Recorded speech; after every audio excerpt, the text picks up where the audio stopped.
Hello दोस्तों, मेरा नाम है दीपक और आपका स्वागत है आपके अपने यूट्यूब चैनल ऑनलाइन पढ़ाई में। तो आज के इस वीडियो में हम लोग क्लास 9th भारतीय भवन मैथ का एक्सरसाइज 2 का ए बनाने जा रहे हैं। चलिए देखते हैं इसके क्वेश्चंस को। जैसा कि पहला नंबर सवाल दिया गया है, निम्नलिखित में कौन कौन बहुपद है।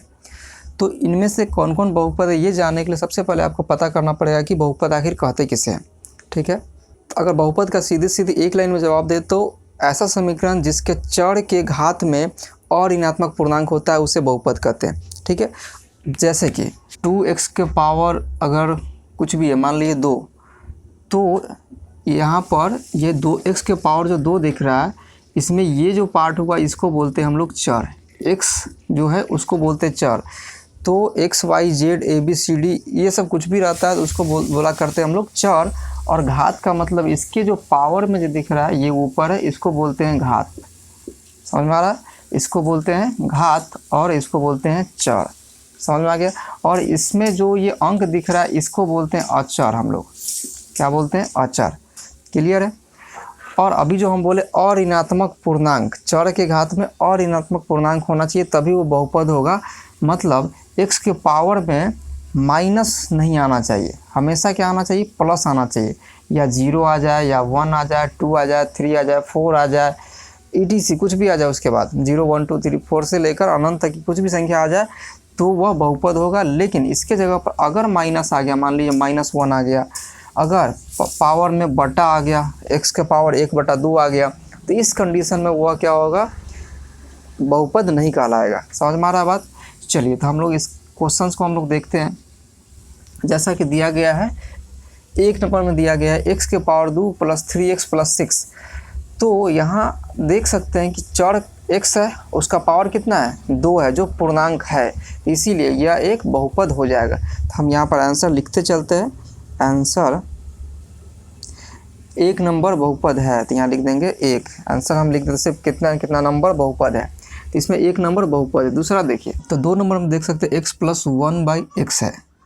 तो x के पावर तो यहाँ 1 है, कोई दिक्कत नहीं, ये पूर्णांक है। लेकिन 1/x है, यहाँ पर 1/x में देख सकते हैं अगर ये x ऊपर जाता है, आप घातांक पढ़े होंगे तो उसमें पढ़े होंगे, तो अगर ये ऊपर जाएगा तो x के पावर क्या हो जाएगा? -1 हो जाएगा। यहाँ अगर 1 है तो ऊपर जाकर -1 हो जाएगा, उसका साइन बदल जाता है। ठीक है ना? या तो ऊपर से नीचे आता है तो भी साइन बदलता है, नीचे से ऊपर जाता है तो भी साइन बदलता है। तो यहाँ पर कुछ नहीं तो 1 होगा और ऊपर जाएगा तो हो जाएगा -1। तो आप जानते हैं कि पावर अगर -1 आ गया, माइनस में कुछ भी आ गया, तो वो क्या होगा? बहुपद नहीं होगा। इसका मतलब है कि ये बहुपद नहीं है। ठीक है, चलिए, तो एक बात ध्यान रखिएगा कि कभी भी चर अगर बटा में आ गया तो वो बहुपद नहीं होगा। ठीक, या बटा में आ गया तो, या रूट भी आ जाएगा चर, तो वो भी बहुपद नहीं होगा, जैसा कि अगला सवाल में दिया गया है। तो इस प्रकार क्लियर होगा कि 2 नंबर बहुपद नहीं है। देखते हैं अब तीसरा सवाल हम लोग। 3 नंबर सवाल देखिए, इसमें चर ये रहा, चर का पावर 1/2 है, क्योंकि ये रूट में है चर, और रूट में इसका मतलब इसका पावर कितना है? 1/2 है। ठीक है, तो 1/2 जानते हैं कि पावर में अगर बटा आ गया, 1/2 ये सब कुछ आ गया, तो वो एक बहुपद नहीं कहलाएगा, इसीलिए 3 नंबर बहुपद नहीं है। ठीक है, चौथा को देखिए, पावर में क्या आ गया? -2 आ गया, इसका मतलब ये भी एक बहुपद नहीं है। पाँचवा देखिए, रूट आ गया, रूट आ गया मतलब इसका पावर कितना होगा? 1/2 हो जाएगा। अगर रूट हटा के अगर लिखिए u का पावर 1/2 तो इसका मतलब यही होता है। ठीक है ना? हम रूट u को u के पावर 1/2 लिख सकते हैं, तो इसका मतलब यहाँ बटा आ गया पावर में, तो वो बहुपद नहीं होगा। ठीक है, फिर यहाँ देखिए y के पावर की, इसमें चर कितना है? y। सिर्फ चर वाले को पार्ट को देखिए, अचर को छोड़ दीजिए, कोई दिक्कत नहीं, सिर्फ चर वाले भाग को देखिए। तो y के पावर कितना है? 3 है, जो कि पूर्णांक है, इसीलिए ये क्या हो जाएगा? एक बहुपद कहलाएगा। ठीक, अब देखते हैं इसका 7वां सवाल। देखिए 7वां में क्या है? t है, जो रूट में नहीं है, ये बाहर है, तो इसका मतलब इसका पावर कितना होगा? 1 होगा। लेकिन इसके आगे देखिए, जो ये t है, जो चर है, इसका पावर कितना हो जाएगा? 1/2 हो जाएगा। रूट में है मतलब उसका पावर 1/2 है। ठीक है, इसका मतलब ये बहुपद नहीं है। क्लियर? समझ में आ रहा है बात? तो यहाँ 3 नहीं, यहाँ पर लिखना चाहिए था हमको 6 नंबर, 6। ठीक है, ये वाला ना बहुपद आया है। अब देखते हैं 8 नंबर। 8 में क्या है? -7 लिखा गया है, तो ये एक बहुपद है, क्योंकि हम इसको हम ऐसा लिख सकते हैं, x के पावर 0 कुछ भी नहीं, तो इसके गुना में तो 1 दे सकते हैं ना, गुना में 1 हम दे सकते हैं। और एक के बदला में हम ये भी लिख सकते हैं x के पावर 0, इसलिए कि कोई भी चौर है उसका पावर अगर 0 आ गया तो उसका वैल्यू कितना हो जाता है, 1 हो जाता है। तो इसीलिए हम x के पावर 0 दे सकते हैं। जैसे ही x के पावर 0 दिए तो ये क्या है, ये पूर्णांक कहलाएगा। 0 क्या है, पूर्णांक है, तो ये बहुपद बन जाएगा। इसका मतलब कि -7 भी एक बहुपद है। तो यहाँ पर लिख देंगे कि 8 नंबर सवाल भी बहुपद है। ठीक है। उसके बाद देखिए 9 नंबर, x के पावर 2 है तो क्या है, 2 क्या है, पूर्णांक है ना, इसीलिए पूर्णांक जैसा ही है तो क्या कहेंगे, यह एक बहुपद है। तो यहाँ लिख दीजिए 9। फिर 10 नंबर चेक करते हैं, x के पावर कितना है, 2 है, जो एक पूर्णांक है, इसीलिए ये भी एक बहुपद हो जाएगा। ठीक है ना। बस इतना समझिए कि जिसके पावर में और ऋणात्मक पूर्णांक रहेगा वो बहुपद हो जाएगा। और ऋणात्मक पूर्णांक कहने का मतलब 0, 1, 2, 3, 4 से लेकर गिनती की सभी संख्या और ऋणात्मक पूर्णांक है। समझ में आ गया। नहीं, 2 नंबर तो बहुपद नहीं है, गलती से लिखा गया, सॉरी। तो इसको हम मिटा देते हैं। तो इस प्रकार से हम लोगों ने 1 नंबर सवाल बना लिया, जिसमें कि 1, 6, 8, 9 और 10 नंबर सवाल बहुपद है और बाकी बहुपद नहीं है। तो समझ में आ गया होगा कैसे हुआ। 1 नंबर जो है देख सकते हैं यहाँ पूर्णांक है। 6 नंबर देखिए यहाँ पर, जिसमें कि ये भी पूर्णांक है।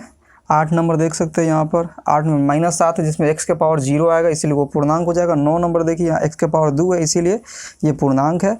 और 10 नंबर देख सकते हैं पावर 2, इसीलिए ये भी पूर्णांक है। ठीक है। बस आप ध्यान रखिएगा कि पावर में और ऋणात्मक पूर्णांक ना आए।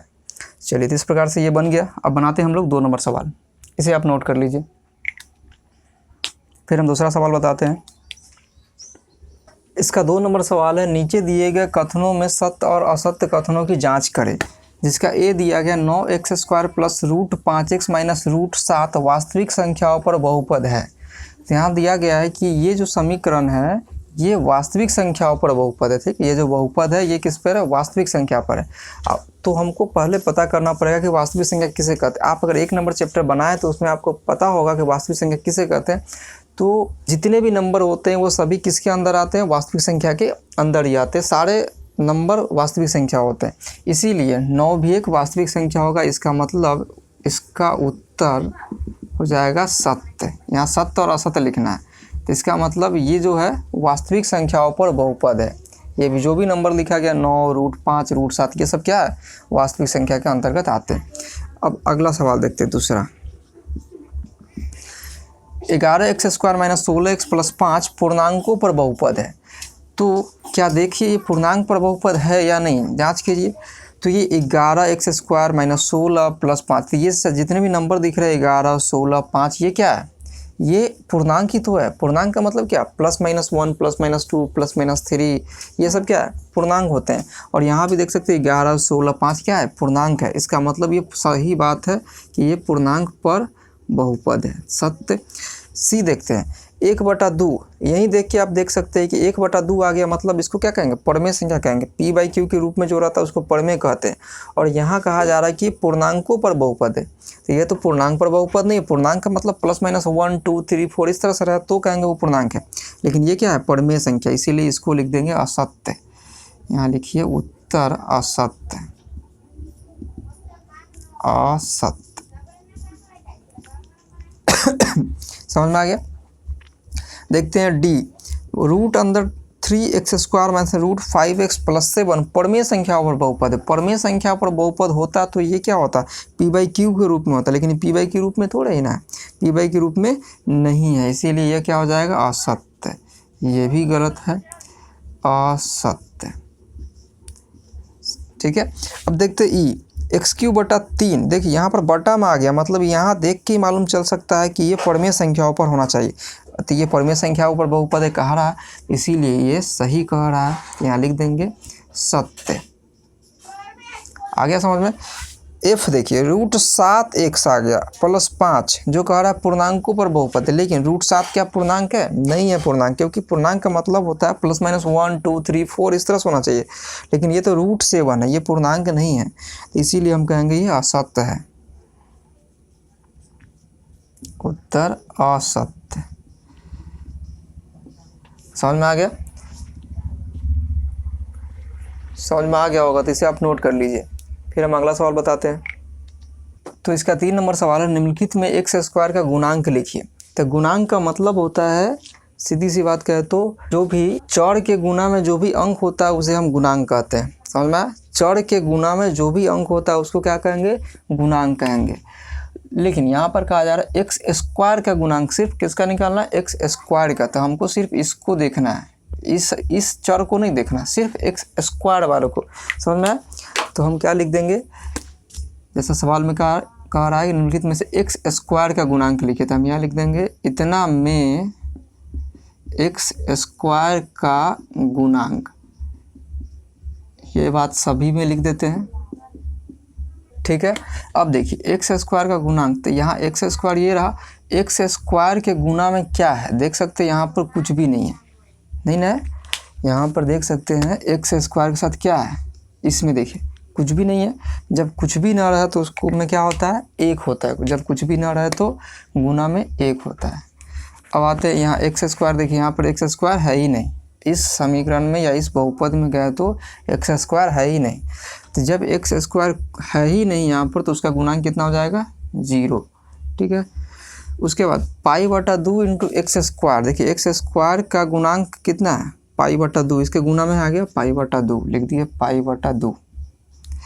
अब देखिए यहाँ एक्स स्क्वायर है, एक्स स्क्वायर के गुना में कितना है? यहाँ पर कुछ भी नहीं है, कुछ भी नहीं तो 1 होगा, लेकिन यहाँ माइनस है तो इसलिए -1 हो जाएगा, -1। 6 है, यहाँ तो एक्स स्क्वायर है ही नहीं, इसीलिए इसका गुणांक हो जाएगा 0। आंसर समझ में आ गया? कोई दिक्कत नहीं है? कोई डाउट हो तो हमें कमेंट कीजिएगा या इसको वीडियो को पीछे करके फिर से देखिए, समझ में आ जाएगा। तो 4 नंबर सवाल भी 3 नंबर सवाल की तरह ही है।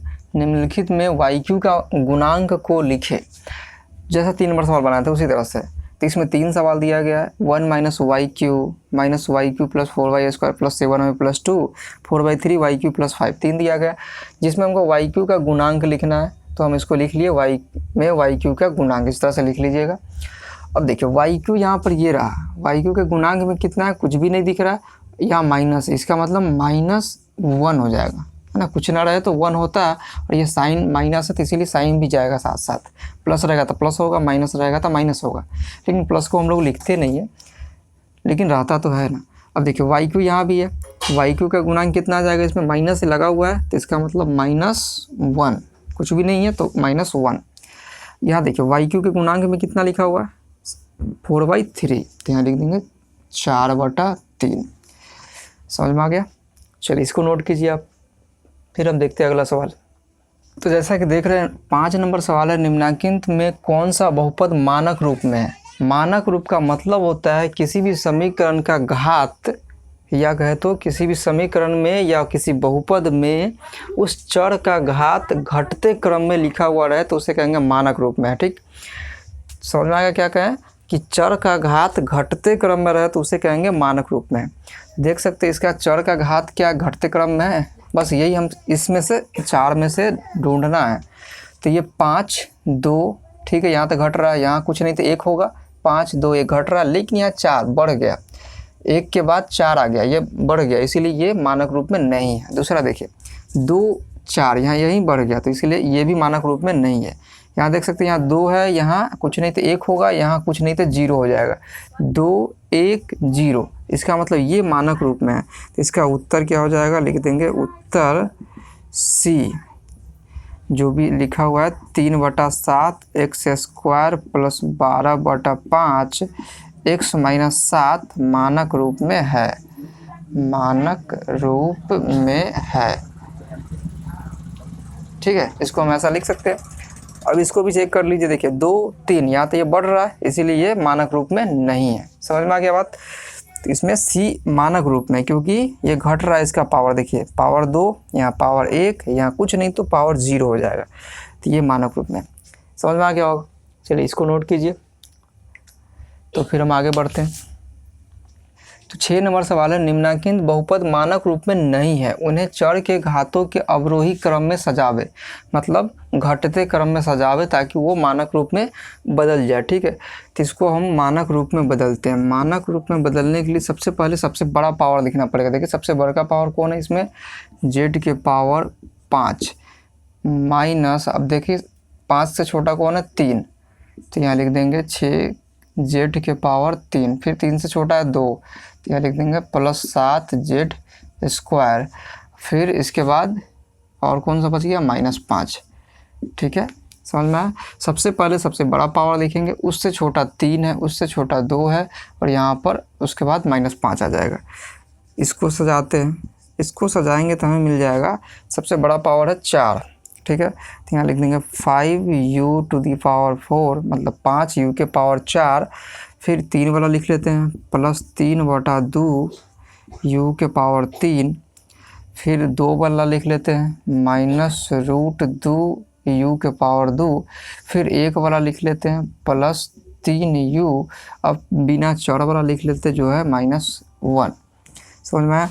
फिर अब लास्ट है, लास्ट नहीं है, सी, सबसे बड़ा पावर कौन है, 3 वाला है, -7/2 t के पावर 3, फिर 2 वाला लिख लेते हैं -8t², फिर 1 वाला लिख लेते जो यहाँ रहा √3t, कुछ नहीं पावर तो 1 होगा, ठीक है ना, घट रहा है ना, 3 2 1, फिर लास्ट में लिखते हैं +5, आंसर। समझ में आ रहा है। तो इसे आप नोट कीजिए, फिर हम चौथा सवाल बताते हैं। तो इसे हम मिटा के हम चौथा सवाल बताते हैं, इसे आप नोट कर लीजिए जल्दी से।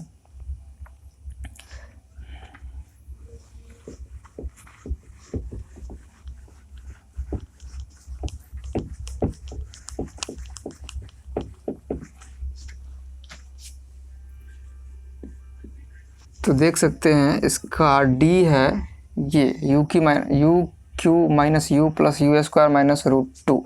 तो सबसे बड़ा पावर कितना है, u के पावर 3, फिर 2 वाला लिख लीजिए +u के पावर 2, फिर 1 वाला लिख लिए, फिर बिना चौड़ा वाला लिख लिए। इस प्रकार से आ गया हमारा आंसर। चलिए, तो इसको आप नोट कर लीजिए, लास्ट था ये। अब हम बनाते हैं इसके आगे 7 नंबर सवाल, ठीक है। चलिए, पहले इसे नोट कीजिए आप। तो जैसा कि देख रहे हैं 7 नंबर है, निम्न बहुपदों के घात को लिखे। अब देखिए, बहुपद यहाँ दिया गया है और इसके घात को लिखना है।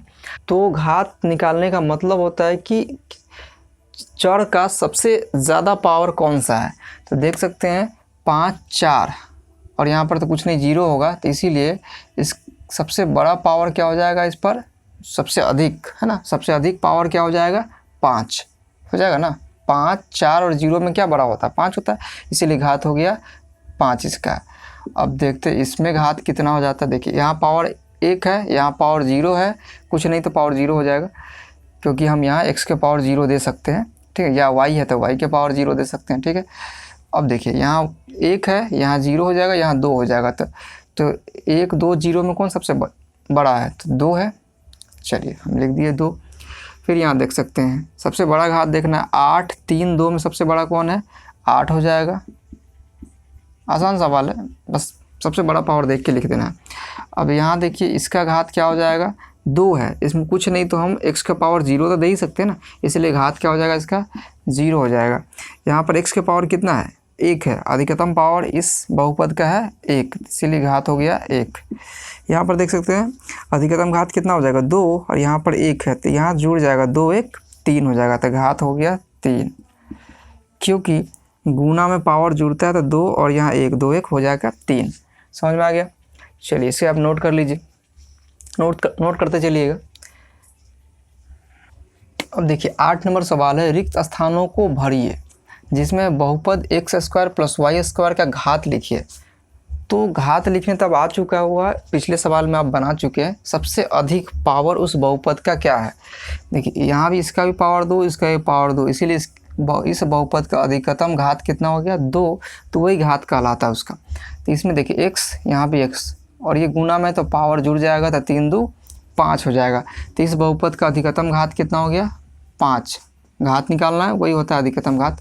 तो यहाँ 3 है, इसमें तो कोई घात ही नहीं दिख रहा, इसीलिए क्या हो जाएगा, ये 0 हो जाएगा। क्योंकि 3 है, x के पावर हम 0 दे सकते हैं इसको, क्योंकि x के पावर 0 का मान फिर 1 हो जाएगा, और किसी भी अंक में हम 1 से गुना कर सकते हैं, कोई दिक्कत नहीं होता।